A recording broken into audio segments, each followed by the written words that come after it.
एक गांव में एक बहुत ही गरीब परिवार रहता था। उस परिवार में एक रामू नाम का मोची, उसकी पत्नी कमला और उनकी बेटी रीना रहते थे।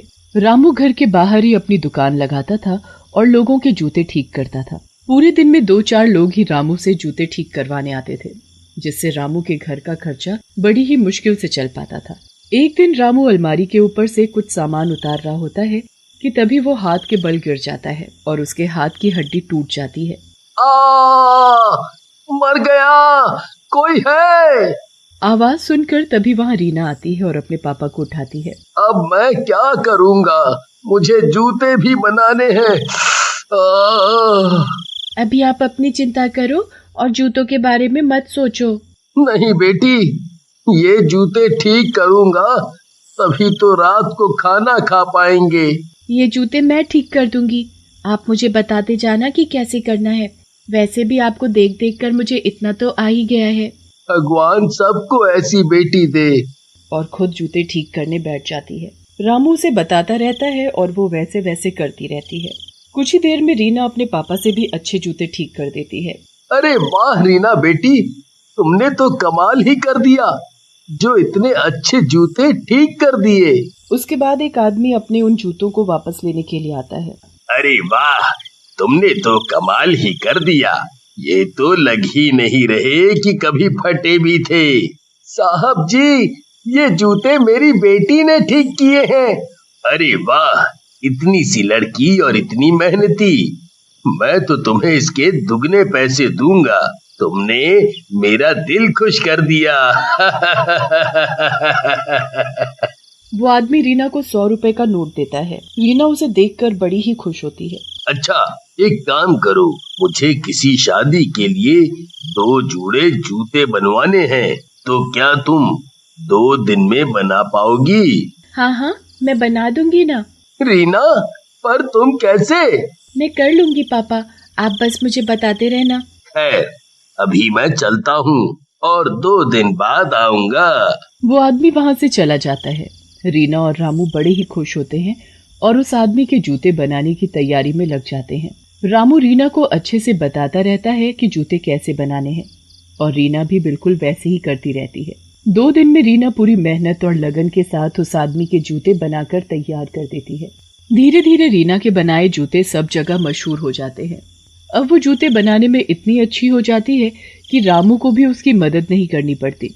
रामू को बहुत बुरा भी लगता था कि वो अपनी बेटी से काम करवा रहा है, पर उसके हाथ के ऑपरेशन के बाद ही वो काम कर सकता था और उसके लिए उन्हें काफी पैसे चाहिए थे। मेरी जरा सी बच्ची कैसे मेहनत से दिन रात काम में लगी रहती है। जी सही कहा आपने, हम बहुत किस्मत वाले हैं जो हमें ऐसी बच्ची मिली। मैं रीना के खाने पीने का अच्छे से ध्यान रखूंगी।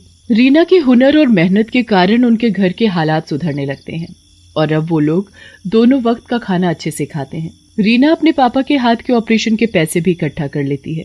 काफी दिन बीत जाते हैं।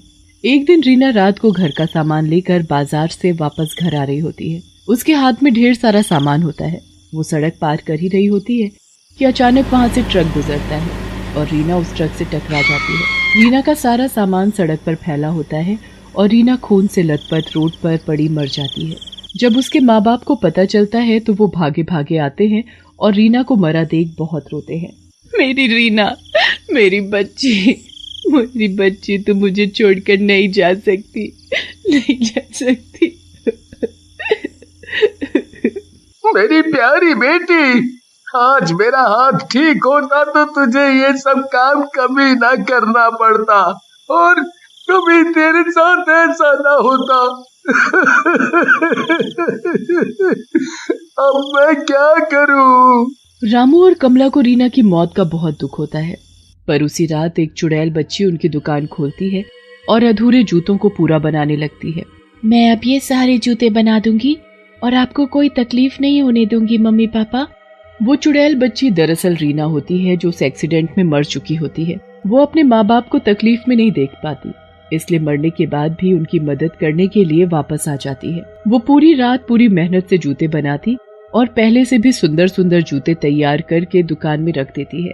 पूरी रात होने के बाद जैसे ही सुबह होने लगती है, वो अपने माँ बाप के उठने से पहले वहाँ से चली जाती है। अगले ही दिन कोई रामू के घर का दरवाजा खटखटाता है। कमला जाकर दरवाजा खोलती है तो कोई अपने जूते लेने आया हुआ होता है। जूते? पर वो तो मेरी बेटी बना रही थी और अब वो इस दुनिया में नहीं रही। क्या? ये तो बहुत ही बुरा हुआ। आप एक काम करो, आप मेरे वो वाले जूते ही निकाल कर दे दो जिसे देखकर आपकी बेटी नए जूते बनाने वाली थी। ठीक है, मैं अभी दुकान खोलकर निकाल देती हूँ। कमला दुकान खोलती है तो उसकी आंखें फटी की फटी रह जाती हैं। वहाँ तो सारे जूते बने हुए रखे होते हैं। कमला को समझ ही नहीं आता कि ये कैसे हो गया। वो आदमी भी अपने नए जूते देखकर हैरान हो जाता है। वो उसकी सोच से भी बड़े सुंदर बने होते हैं। अरे वाह, वो देखो मेरे नए जूते। लगता है आपकी बेटी ने उनको पूरा बना दिया था। लाओ, मेरे जूते मुझे दे दो, मुझे बहुत देर हो रही है। और ये लो, अपने पैसे ले लो। कमला रामू को बुलाकर लाती है। दुकान में बने रखे जूते दिखाती है। रामू भी बड़ा हैरान हो जाता है। किसी को कुछ समझ नहीं आता कि ये कैसे हुआ। कल ही तो रीना की मौत हुई है और कल उसने जूते बनाए ही नहीं थे। मैंने खुद देखा था। मुझे कुछ तो गड़बड़ लग रही है। क्यों ना आज हम फिर से कुछ जूते बनाने के लिए दुकान में सामान रख दें और फिर कल सुबह देखेंगे कि क्या वो जूते बनकर तैयार होते हैं या नहीं। पूरा दिन लोग अपने जूते लेने आते रहते हैं और उसके बदले उनके पास काफी पैसे इकट्ठा हो जाते हैं। काफी लोग उन्हें अपने खराब जूते सही करने को भी दे जाते हैं। अब इनको मैं दुकान में रख देता हूँ और कल सुबह देखेंगे कि क्या होता है। रात को दोनों सो जाते हैं। आधी रात को रीना फिर से दुकान में आती है और सारे खराब जूते देखने लगती है। ये सारे जूते कितनी खराब हालत में हैं, पर कोई नहीं, मैं इनको बिल्कुल ठीक कर दूंगी और नए जैसा बना दूंगी। रीना चुड़ैल एक एक करके सारे जूते ठीक कर देती है और उनको बिल्कुल चमका देती है। उसके बाद वो वहाँ रखे सामान से नए जूते बना देती है। सुबह तक रीना सारे जूते बना देती है और फिर से सबके उठने से पहले वहाँ से चली जाती है। सुबह होने पर जब कमला और रामू उठते हैं तो वो सबसे पहले अपनी दुकान खोलकर देखते हैं। दुकान खोलते ही उनके मुंह भी खुले के खुले रह जाते हैं। ये तो कोई जादू है कमला, ऐसा कैसे हो सकता है? आखिर रातों रात हमारे जूतों को तैयार करके कौन जा रहा है? कौन हमारी इतनी मदद कर सकता है? और ताला लगी दुकान में कोई कैसे खुद सकता है? ये तो आज रात हमें छुपकर देखना पड़ेगा और तभी हमें सच्चाई का पता चलेगा। हाँ कमला, तुम बिल्कुल सही कह रही हो।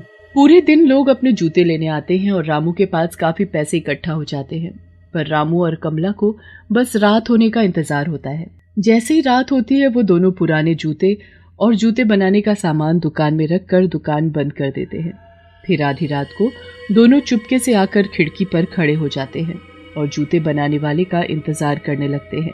आधी रात होने पर जैसे ही एक चुड़ैल बच्ची दुकान में आती है तो रामू और कमला की हालत खराब हो जाती है। वो चुड़ैल बच्ची एक एक करके सारे जूते बनाना शुरू कर देती है। पूरी रात लगकर वो सारे जूते तैयार करने लगती है। हे भगवान, ये चुड़ैल बच्ची कौन है और ये हमारी मदद क्यों कर रही है? आखिर इन सबके पीछे राज क्या है? मुझे तो कुछ समझ नहीं आ रहा कमला, यहीं खड़े होकर देखते हैं। रीना सारे जूते तैयार करके बड़ी खुश हो जाती है।